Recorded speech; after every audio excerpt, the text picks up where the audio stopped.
it'll show you, see, now we're live. We're live. That was easy. Right? I know. And then it'll take people a minute to get on. The tricky part is I can't see who's on, but they can type in questions. Yeah. Okay. So you can see the live comments. I can see the live comments, but it doesn't show up like when you go Facebook Live. It doesn't say like so-and-so's on, so-and-so's on. You can't see that. Right. I can see how many people are watching. Oh, can you? Yeah, but I can't see who. Unless they comment. And then, then everybody needs to comment. Everybody needs to comment and say hi. So that's a great point to start. Back. Hi, everybody. Here we are. What's up, y'all? And the other thing people need to know is that what happened with Ian, which was great, is that a bunch of people started watch parties so that they would all tune in. Except for when you start a watch party and then you type in the watch party, it doesn't show up on Facebook. It doesn't show up in the comments, the questions. So start a watch party. It's a little tricky. And then go back to the original feed and then ask us your questions. Okay. Got it. So that's yeah. You getting real complicated, but I think I'm following on a Monday morning. Like on a Monday morning. I know. This is so exciting. Okay. So hi, everybody. I'm, it says in the screen, I'm Ayana Parent, and I'm the owner and founder of Be Free Coaching and Wellness. And you are tuning into Motivational Mondays, which I started as a place to get people into the right mindset during a very difficult time. Because I think there's still messages to share out there that are important and motivational. And today we are featuring Dr. Damon Silas. Hi. What up? What up, Ayana? Yourself and say like all the things that you do. I know you're an author, a psychologist, all these things. An incredible hip hop dancer. I aspire to be one day. It's like in my list of goals. You're there. You're there. No, I'm not. Yeah, I saw you. Look at your video versus my video. Well, let's prove judgment. You're like no like judgment. But you're like, oh, I got every single move. I'm like, God damn it. I was, and I sure was like, okay, it's kitty cat pop pop pop. Okay, I got it. No, I was just like, your hands go up at some point and they come back down. But y'all had fun with it. Y'all had fun with it. That's all that matters. Yeah, and then there was my husband. God bless his little heart. He tried. He really was out there. At least yours was there. I tried to get mine. Well, that's what I said. Where is yours? He was like, I'm not. I said, well, can you at least record it for me? He was like, well, maybe. I said, forget it. I got it. Wait, so does Tim dance? Does Tim dance at all? Does he dance? You should have seen the dance party we just had this weekend. Okay, he does dance. He just doesn't do it. Not in front of anybody. No. Okay. All right. No. I was like getting nervous. Like, does he dance at all? He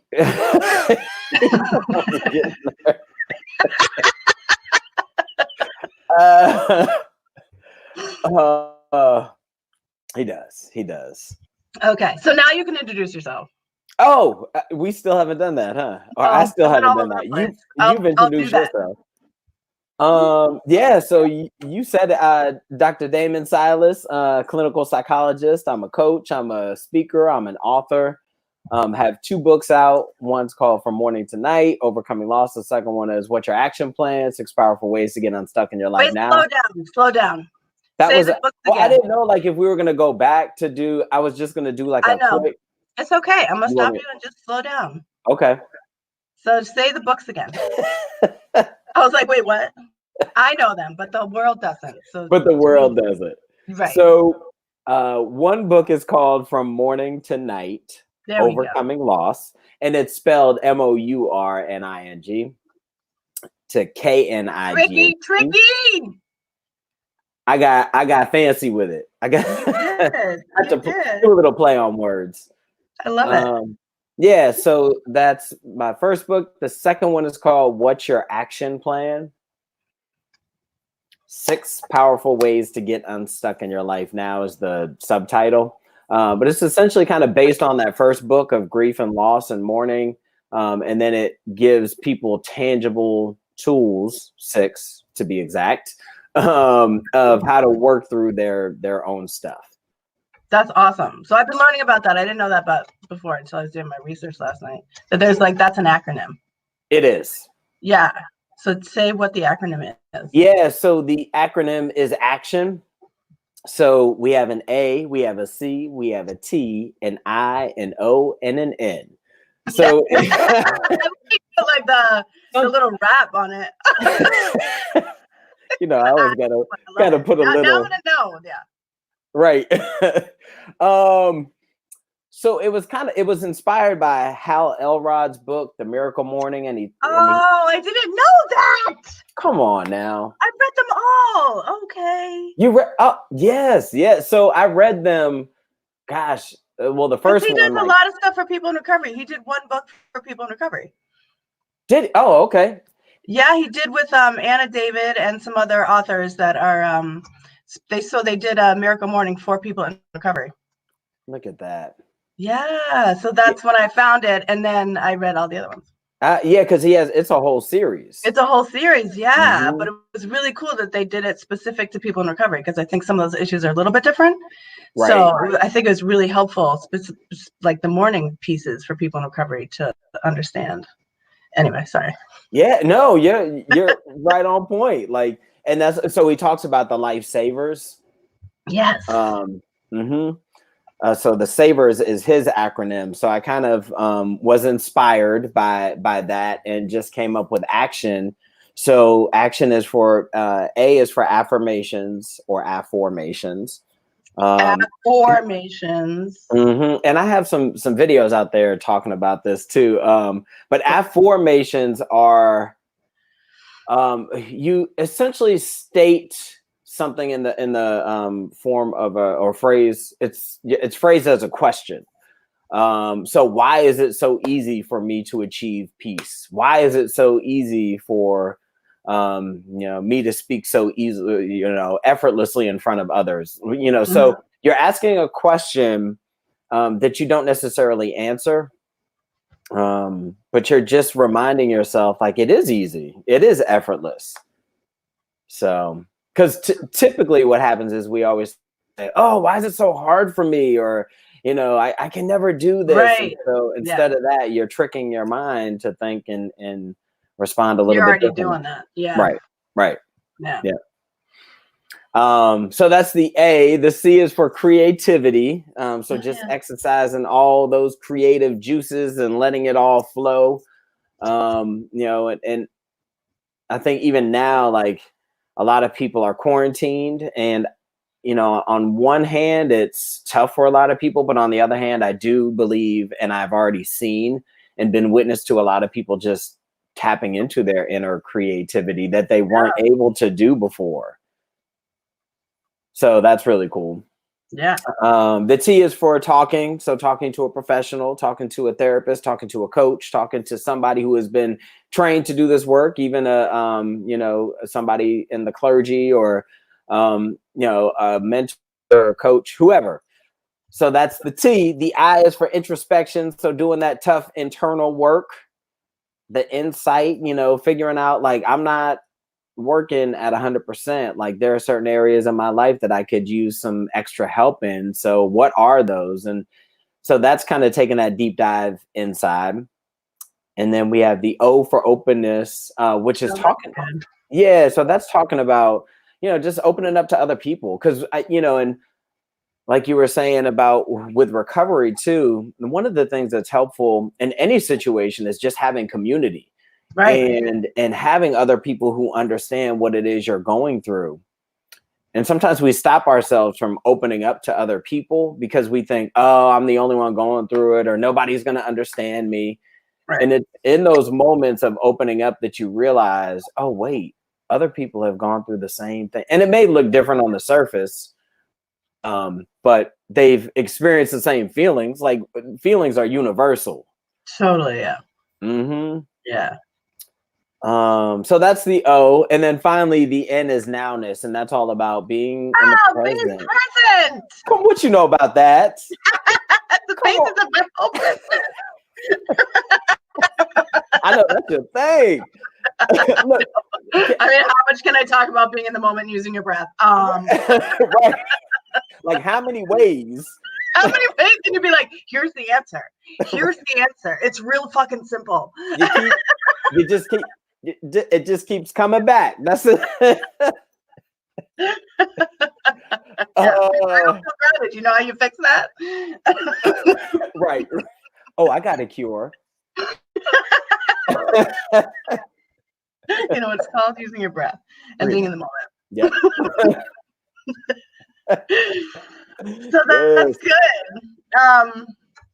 So the cool thing is, and I know that you know this, but your first part about the affirmations is really working with the universe about what the universe already has in store for you, which is very, very cool. But you already know that.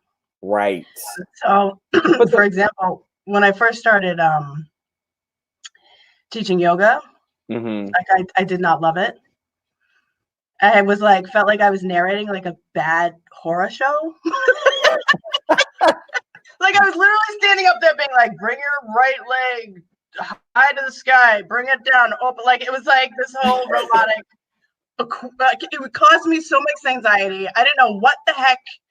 I was like, oh my God, my life path, this is it. And now I'm here and like I paid all this money for 200 hours of yoga teacher training and I feel horrible doing it. So I knew that wasn't the case, right? It was just fear and anxiety getting caught up in me. Getting stages, yeah. Right. So I did your whole affirmation thing and I wrote something down and I was just like, I love teaching yoga. The experience is beautiful. So I didn't ask the question. I just wrote, I'm an amazing teacher. The sequence comes naturally to me. Like all that kind of stuff. I just kept writing it down. And then I struggled through, messing up and handling what that felt like. And there's no messing up in yoga, by the way. Like, whatever. A pose is a pose. So you missed the right side. Well, who cares? Right. It's about holding space and loving people and letting their body open up. Come on. So, I was like, so when I was listening yesterday to some of your stuff, I was like, oh yeah, you really got the key to the whole universe connection thing, and he doesn't even know it, or maybe you do know it. Do you know it? I do now. Who knew? No, but I love and I love that you've already been doing it. Truth be told, it doesn't surprise me because Ayana, you and I feel like we have been on parallel paths every step of the way, like throughout our experience. It's so weird too. Like, well, it's not. I mean, as you and I know, like nothing is necessarily weird or because it's all just, it's meant to be and it's only right. Right, exactly. But I know. So let's dive into that because I think it's so cool that we pretty much are doing the exact same thing. The only thing I'm not trained in is tapping, but hey, we'll get to that later. But we're aside from that, we're trained in lots of pretty much the same stuff. But so you and I met through my best friend Emily, who's married to your brother. That would make her my sister-in-law. That's correct. Exactly. And that was over 20 years ago. We were just doing the timeline before we connected on live, and that bugs me out. Like that we've known each other. For some reason, I thought you were so much younger because you were Eddie's younger brother. And he probably let you know. Like she's like, you guys are the same freaking age. I'm like, oh. Right. I was like, why do I feel like he's so much younger? He's like, because we always just talk about him being the baby because he's Ed's 7 years difference. I'm like, oh. I said, it's just my youthful exuberance, Right. I wonder if you could talk a little bit about, because this talks about your book too, just about the story of Nikki and I never met Nikki, but let me tell you, I certainly feel like she's embodied in my spirit just because I've known your family for so long. And I feel like I'm in some ways like that middle sister that's missing. I kind of took that role and I kind of experienced a lot of it and a lot of the loss and a lot of the grief, just getting to know your mom and being around the family. So can you just talk about the story that happened to Nikki and how this kind of changed your life and all that? Yeah. So as you said, it's so interesting. Like her energy is still very present. Yeah. As you said, I have a quick story at the very end of this that I'd like to share. Sure. But yeah, so Nikki was 2.5 years older than me. And she was the middle of the three of us. So my brother Eddie, Nikki, and then myself. And in 1992, just less than a week before Christmas, her and her roommate at the time, she was living in New York City. She was going to school. She was working. She was just trying to live. And then her and her roommate both ended up getting murdered. And it was essentially one guy. There were two guys there, so they were both eventually caught. One, Kevin, went to jail for 40 years at least, minimum. And Antoine he actually died in jail several years ago. But he was kind of like the bystander. He just happened to be there when Kevin started doing this, and then he left before Nikki got back, because Nikki had gone out to walk her dog, and then she came back, and at that point he had already killed the roommate. So, but yeah, so it was, it was devastating for us, just because we never experienced anything so tragic and so traumatic in our lives. And just trying to figure out like what to do with all these emotions that came up. So it was really challenging. Like I said, it was less than a week before Christmas. I think my mom reminded me, I forgot, but I guess the funeral was on Christmas Eve. Yeah. So that's why every year we do the thing at your house. Yeah, we do like a memorial mass for her, and you guys, when I'm there, unfortunately, I don't always get there. Sorry, Mom, I love you. But yeah, so that's why.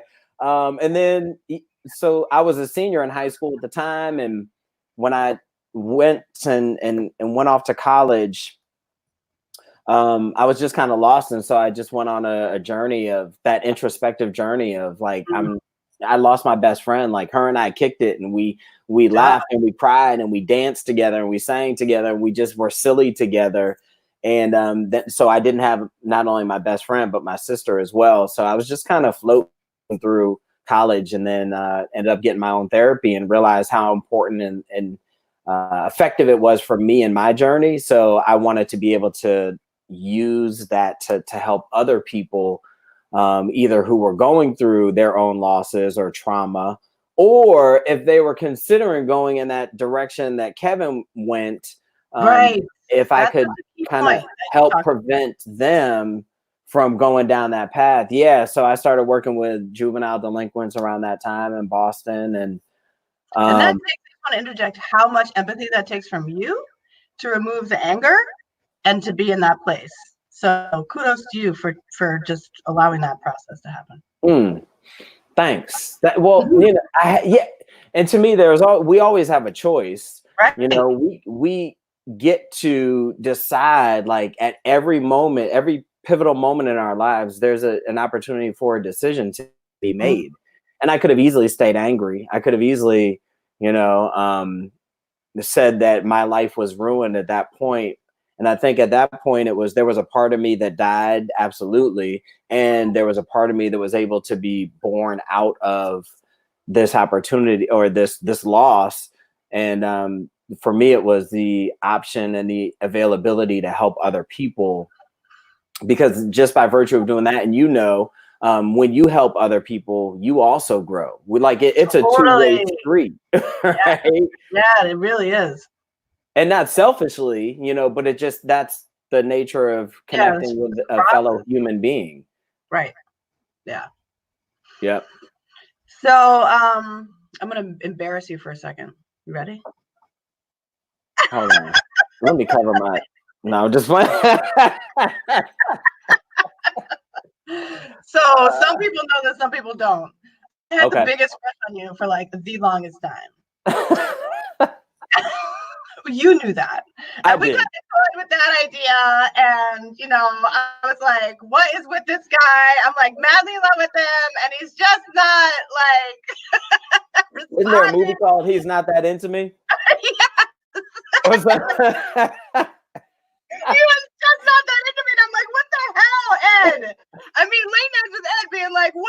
your brother. I'm cute. Like, what? Look. He was like, it's like, I don't know. I'm not like, I don't know. We don't get it. And I'm like, okay. And then that's why I was asking when we went to Florida, because I feel like your coming out process happened shortly after that. And like, you wanted to tell me and you were like in the process of like going through it. I knew there was something happening, but like, I didn't know what the hell it was. I just knew it was heavy. Yes. And then when Emily finally told me, my legit response was like, thank God it wasn't me. Who selfish is that? Not like, how's he doing? Or right. Oh, I was God, it had nothing to do with me. It had nothing to do with me. Woo! Oh, that is too funny. So, there we go. And so I wonder, because I think that's such like it's not, okay, this sounds funny, but it is a similar process in like getting sober, because it's like I've had that issue for so long that was like sort of secret but sort of out there, and like played with like, you know, telling people and asking for help, and like, no, I'm fine, and like how, you know, all of that. So I think it's thinking about you too. It is related in that sense of like, you've probably been battling this forever in terms of self-identity. And then I don't know how race plays a role, but I do feel like it's such an important thing to talk about in terms of like Black men and coming out. And I feel like it has a lot to do with people, not particularly Black men, because of the whole criminal issue. Like, I feel like that's a big piece that hasn't been looked at in terms of the work that hasn't been done. And so they act out and this whole thing. But talk about that journey if you can a little bit. Well, yeah, not you're about absolutely me. right. It wasn't. What'd you say? I said, not about me. That's what I was gonna say. It wasn't you. It was all me. That sounds so. But look, that was so true. It was so true to like a lot of you know, my exes and a lot of women must have been so like heartbroken. Sorry, y'all. No. You know, and honestly, like that was it was really tough for me, because like you said, it was so heavy. It felt like I was just carrying around this secret forever. And then I was like, oh, everybody knows probably, like, so who am I fooling? But then there was some people who had no idea. So but that's what I projected out into the world. Like, you know, everybody else knows, or they're on to me.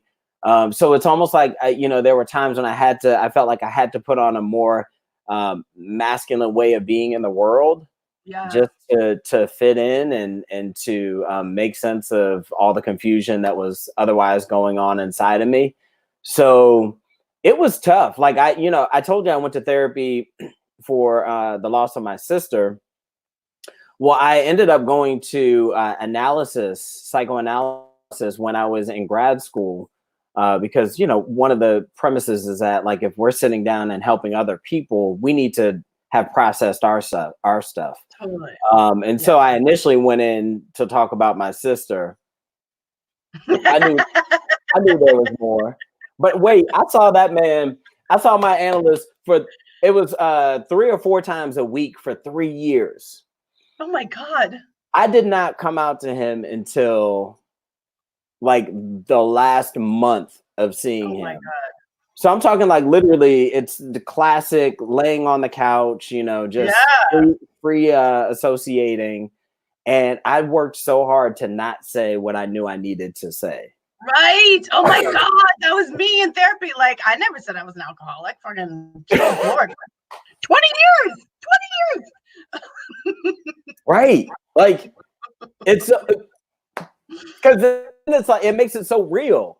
Right. And tangible. And then you're like, oh shit, now I got to do something with this too. Right. Then you have to take action. And I just was not there. Right. So, and that's how it was for me. I told him, then I went off to Miami. So I went to do my internship in Miami for that year. And then after I came back, I went back to DC.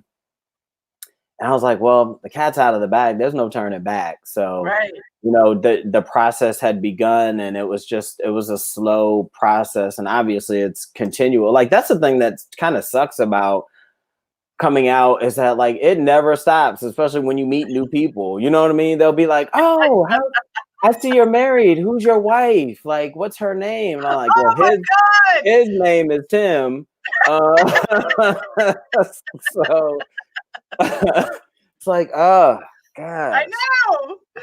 Yeah, that's so similar too to recovery, because you know, every time you go out, you want to drink. I'm like, yeah, no. And then it turns into this whole thing where people just feel like they can ask you a million questions about it. Why? I don't know. But they're like, what? You don't drink? Why don't you drink? I'm like, seriously? Right. Can we just hang out and have a good time? Soda water, would ya? Yeah. So it's your anniversary today? It is. It's our anniversary. Oh, now we can dance. Anniversary. Oh, let me tell you, it was so cute. The other day, my mom called. She called on Friday. Saturday. But as soon as I answered, she said, "It's your anniversary." I was like, "Oh, that was so cute." But you're a couple days early. But I told her she has to call. So what year? What are you? 6. Oh my God. I know. Can you believe that? Also, can you believe though, Ayana, that what's crazy is we got engaged right after it even became legal in Maryland. Oh my God. Which to me still bugs me out that it was wild. It was illegal as of 6 years ago or 7 years ago. Yeah. So yeah, like we got engaged just after it became legal in the state of Maryland, because that's where we were living. And then we got married shortly after, so in DC. Right. Wow. Well, happy anniversary. Thank you. You're welcome. Let's switch gears for a second, because I know that you are trained in tapping and hypnosis. Didn't know anything about that until I did my little research yesterday. I love that you did your due diligence. Hey man, I got to oh yeah, so hi to Christy. Yeah, I see her comments. Oh good, you can see them. Oh look, I forgot I made banners for us, and then I didn't use them. I made them. I didn't use them, but here, let's talk about tapping and hypnosis. You are so fancy. Oh my God, it's like my new thing. It's like my new toy. Wait. Okay. All right. So tell me why you think tapping's so important, and can you give like a quick example? And then I don't know anything about what you do with hypnosis, so just say something about it.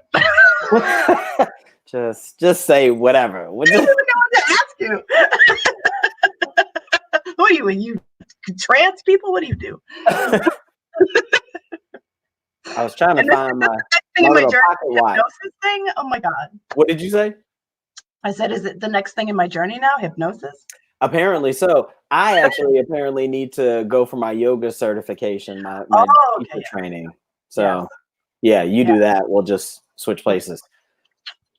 Yeah. So to answer your question, so yes, tapping it's called emotional freedom techniques, EFT tapping, and you're literally just tapping on different pressure points on your body, and it's based on Chinese acupuncture and meridians and energy. And I actually came across it when I was working on a military base. I had been working with the military population from about I want to say 2009 to 2016. Okay. And so I was the last base where I worked, it was specifically for PTSD and TBI, post-traumatic stress disorder, traumatic brain injuries. So I had to see at least half of my caseload had to have been people diagnosed with those things. What I realized was talk therapy was not it just wasn't a good fit. It wasn't a good fit. And so I was like, well, talking about like your id and ego and your defenses, like that's not getting us anywhere when you need to process what happened to you when you were in combat. So I just went on a journey and was like, what is out there that can help people heal quicker and maybe not just talking directly about it? Oh, okay. Yeah, I was gonna say Chrissy does too. I didn't know that. Yeah. Nice. Twinsies. Now you're her twin too. Yes. Twin too. I know we don't look We're alike, all but you related. look alike. We're all related, y'all. Totally. Yeah. Anyway, so yeah, just started researching and came across EFT. Ended up doing my training with Dawson Church, who he actually has done the Vet Stress Project, which they provide free tapping sessions for veterans. Yeah. And so that's awesome. And he actually got EFT to be approved as a evidence-based treatment in the VA system. So if something is approved as evidence-based within the VA, within the military, then it's legit. It's legit, right? And what he showed with all of his studies was that it lowered the amount of cortisol in your body and the adrenaline. So it lowered all the stress hormones that otherwise is running really high for somebody, especially with a history of trauma or PTSD. So just by virtue of tapping on those points, getting that energy moving, you lower the cortisol, and now you can think about and process things a lot differently than when you're already worked up, So heightened, right? Mm-hmm. So that was kind of my adventure into the EFT world. And then I started realizing, like, when people are talking about their traumas, they stay like in this part of the brain, the more advanced part of the brain. Yeah. Right. Yeah, right. Like, which is cool. But that's not really the part that even got you into that issue in the first place, right? Like, exactly. That's totally what people don't ever understand. Right. Oh my God. That's why I totally started my business. I'm like, it has nothing to do with up here. It has to do with everything all over here. Like from that part of your brain all the way down through this. Right. So like, why are we trying to solve a problem, with this when that's not even what got you in it? So So that's when I started looking into hypnosis. It's like maybe there's like a therapeutic part of hypnosis that can help bypass the frontal lobe and all that stuff. And got my training in that shortly thereafter. And so I've just been combining everything that I can into these toolboxes just to help people, through whatever it is they're going through. That's so cool. So can you walk us through like an example of tapping? Yeah. So, sorry. That's bro. You really did. I was just looking. Did you see Emily chimed in? Yeah, I just saw it. I texted her last night because I was like, what? You gotta check us out. Yes. She stays working. Shout out to all the teachers and seriously everybody who's just working overtime. Yeah, totally. Okay, so tapping. I was trying to avoid doing it. I saw that.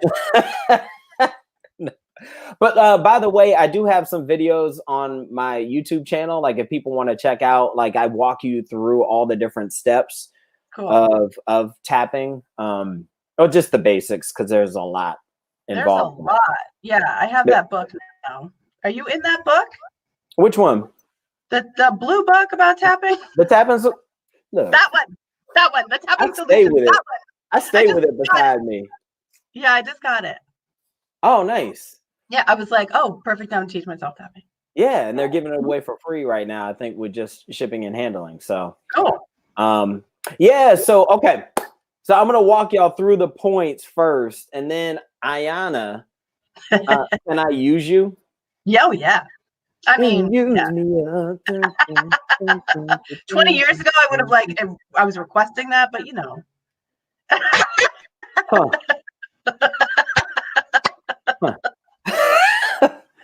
That was a great response. You're like, huh? Oh, I love you. I love you. This is. I know. We opened the box. I just, Okay. Well, let's tap for embarrassment. No, I'm just. Chrissy's like so awkward, Ayana. I know. I do that all the time. I know. I do it all the time. I know. It's hilarious. speaking of, anyway, I was about to get distracted again. I feel like this could go on forever. Okay. I know. Tapping. So you tap on different pressure points first and foremost. So, and I tell people, like, you don't even have to have the language to do it necessarily. It's just, even if you tap on the don't look at Chris's comment. Yes.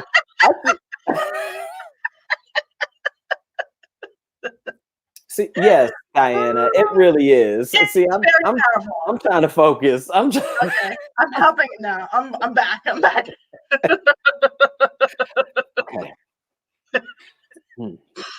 Yeah, that's helping. Okay. So what you do is you ground.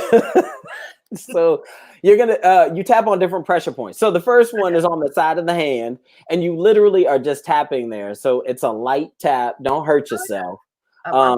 Now, and I'm trying to tap over the banner too, so people can actually see me. Okay. Now, there's also a way that you can, even if you want to just tap your two hands, you could do that. Oh, yeah. Now, if you want to, you could also just wait. Hold on, I'm moving out of the camera view. You could also do your wrists together like that too. So that's an option. Just showing y'all some remixes. Yeah, But yeah, so the first point is here. You're gonna state something 3 times, which is usually your issue, right? Like, so whatever it is you're dealing with, you're gonna say it. Even though I have this issue, even though I have this pain or hurt or upset or sadness, whatever it may be, I deeply and completely accept myself. You can also remix that, like, and I really just like to tailor it to people and what I feel and sense from them. So that's the first point. The next point is going to be inside the eyebrow. So again, you're literally just tapping lightly there. So where the bridge of the nose pretty much meets the end of the eyebrow, and you could do like 1 or 2 fingers there. So, and you could do left or right. It doesn't matter as long as you're stimulating at least one side. That's fine. Okay. Now, I've also had people who feel really uncomfortable with the tapping. So you also can just touch and breathe that point if you want to. Oh, that's good. Yeah. I like that. So some people are like, I don't like that. So yeah, to each his own. It's a lot. Yeah, and some points for some people feel more or less comfortable, resonate more or less with people. So yeah, the next point is going to be outside the eyebrow, like or outside the eye. I'm sorry. So just where the bone is. You don't want to go as far out as the temple. So you want to be yeah. So it's just right there on the bone. Yeah. And then underneath the eye, you're gonna go on the bone right there too. Nice. And then underneath the nose, you better do it. You better You're like, you're making me do this. You better do it. Right. Yeah, I'm not doing this alone. So yeah, the chin, the fold of the chin, and then we're gonna go to the collarbone. So like if you take the ball of your collarbone and move over closer to your shoulder, it's just underneath the collarbone there. I like to cross over here. So I like that better. That gets both sides of the brain working together. Yeah. So you got that. And then underneath the arm, about midway down the rib cage. So for women, it's about where your bra line is. Okay. So it's right there. And you could do an open hand with that. So or you could do like a little duck, like the duck fingers. Mm-hmm. Come on. And then sometimes I do the top of the head. I like that one. Yeah. That's like very centering. It is. It is. I like that. And then you just take a deep breath after. And then I always like to do a little, I feel like I always have to shake or like do a little shoulder shimmy or something every time I finish a round. Integrate it somehow. Yeah, I like that. Just like a little Janet Jackson type of shoulder. Okay. Janet it up. Yeah. I love it. Yes. Thank you. That was awesome. Yeah, so those are the points, and if you guys want to do more, yeah, like I said, check it out online. Yeah. Cool. So you said there was like a story you wanted to say because we're rounding up our little end here. Oh, so we were talking about Nikki's energy. And so all right, so she was her death date is December 19th. And so the year that she died, I was like, oh gosh, like I can't stand the 19th now. You know, every time the 19th of the next month and the next month would come around, it would be really unpleasant. And until that April 19th was the day that I got in the mail a letter from Howard University saying I was accepted into the school and received their full ride. Wow. I got a full scholarship to Howard. Didn't apply for anything. Have no idea. I think it came from. Yeah. So at that point, the 19th then shifted to, wow, it can be a positive thing. It doesn't have to, I don't have to stay in this negative space about this date. Right. You know, and so yesterday was the 19th. I was in the another room the other day, but Tim was like, okay, I had these headphones on my iPad like this, and it was sitting on the counter, flat iPad. Yeah. 2 times these headphones slipped off of the iPad and fell onto the ground. And Tim was telling me, and I was like, that's so weird. And I was like, oh, Nikki's still here. Oh yeah. Nikki's still here. So Nikki's still here. Yeah. So anyway, I just wanted to share that little story. If I think it's important, even like with everything that's going on for people, it can be easy to stay in the dark. It can be easy to stay in the all the things that aren't going well, are painful, are hurtful. And I think there's always, again, an opportunity to shift and pivot and look at things just a little bit differently. And when you start to shift that perspective, it changes your whole outlook. Everything. Yeah. What else would you say? Because we're just for folks that just joined us. I know Emily just joined us. We're rounding up here. We got to end, but it's recorded. It's recorded. Yeah, go back. What would you say is during this time for people that are really struggling? Because I've had a lot of people, just message me. They're having a really hard time. Like anxiety is so high, and I think the unknown for people is really getting to them, and then fear is just like crippling them, which I just see as just affecting the way that people are behaving, and just they're not being themselves. They're acting out of fear. But like, what would you say to people? Like, just with all your experience and everything, would be something that would just be important to pay attention to or do during this time? Yeah. And you're right. Like everybody's experience is completely different. Totally. I saw somebody's post the other day. I loved it. And it was, you keep hearing people say we're in the same boat. We're actually not in the same boat. Totally. Chrissy and I just read that yesterday on our. Oh, okay. Yeah. But yesterday when I went to Lighthouse, my online fellowship, shout out to Kendall Heath. She's amazing. But she was saying at the end, she said, we're all in the same river. We're all in the same body of water, which I love that, because then we're all in our own vessels, even though we're on the same river of water, or body of water. We all are in our own vessels. And I think it's important to just, be loving and forgiving with yourself and during this time. The other thing that sounds kind of, for a lot of people, that's like very out there. But what I've noticed, it's similar to working on the military base, where when the tempo of the base was a lot slower, that's when stuff would start to come out for people. Right. So when they were in combat, the symptoms of PTSD and trauma and fear and worry, they weren't necessarily there, or they were there to help them survive. And they needed to be there. But when things slowed down, that's when all the symptoms and the memories and everything else came up. And what I'm finding, especially with people where their fear, or the fear of the unknown, the lack of being in control, when that's coming up for people, it's nothing but a mirror for what has happened before. Right? So it has it has everything to do with this moment, but it also has everything to do with things that occurred before.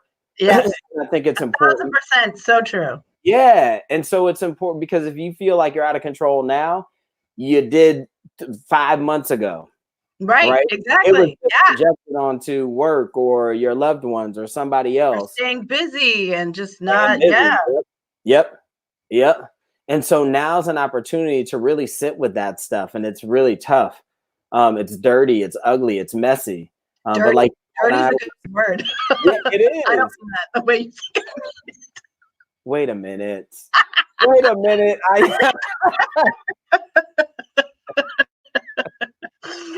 it's like heavy and raw and right. By the way, I love your podcast. If the people haven't heard your podcast, you and Christy, y'all are hilarious. We try. Yeah. But yeah, so I think it's important to start to do the work. It's like you and I were talking earlier, like when we made that stuff real, then we had at least something to do. Now we could start to do the work with it.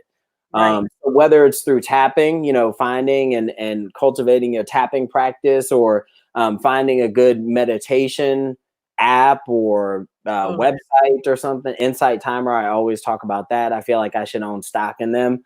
I don't. Calm, I know, has been pretty good for people. But yeah, so and then really, I think this is the time to tap into that creativity again. Like, we have to get this energy out somehow. So, learning how to paint or dance or whatever it may be, but just getting that stuff out of your body, out of here. We stay in here, especially during these times. It's important to just get it out. Get it out somehow physically. I love that. Cool. So your website's up here if you guys want to reach Damon. It's right there. Yeah. And I don't know if people know, but the retreat, as far as I know, is still on in October. And Damon is our featured speaker. So I'm so excited that we got they got a little taste of you, so that they know how cool you are. Awesome. Oh, I am so excited. It's gonna be fun. And you're gonna be dancing up on that stage, so that's gonna be not a question. It's gonna be off the hook. So we're very excited that you will be coming and doing that. And check out his books. Which they're all on the website as well. Mm-hmm. Yeah. And you have a podcast too? Oh, I have a radio show. You have like two? I have what? A podcast?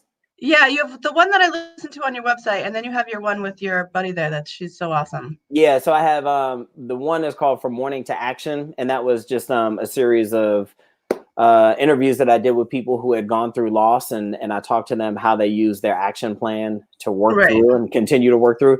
And then the second thing is my friend and I, Dr. Adrian Lecca, AD Fresh. That's it. Yeah, we have a radio show on WDRB Media. And that comes out every Friday at 7 p.m. Eastern Standard Time. It's called a mental health mixtape. Love it. And so that's from 7 to 7:30. And it's also a podcast called A Mental Health Mixtape. Awesome. Mm-hmm. So check those out.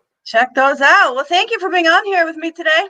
Thank you. You are just the best. I thank you for doing these motivational things for people. You really are. Like you're just doing such amazing things. You're not gonna have me crying on this phone. No, but I just love what you're doing. I love the energy that you put out into the world and the love and the compassion that you offer to others. So just thank you and keep doing it. Thank you. Back at you. Yeah. All right. Well, love you, Emily. I love you, Emily. Thanks for joining us, you guys. Yes, thank you. More to come. All right. Have a great day, y'all. Yeah, you too. Bye. Bye. You're so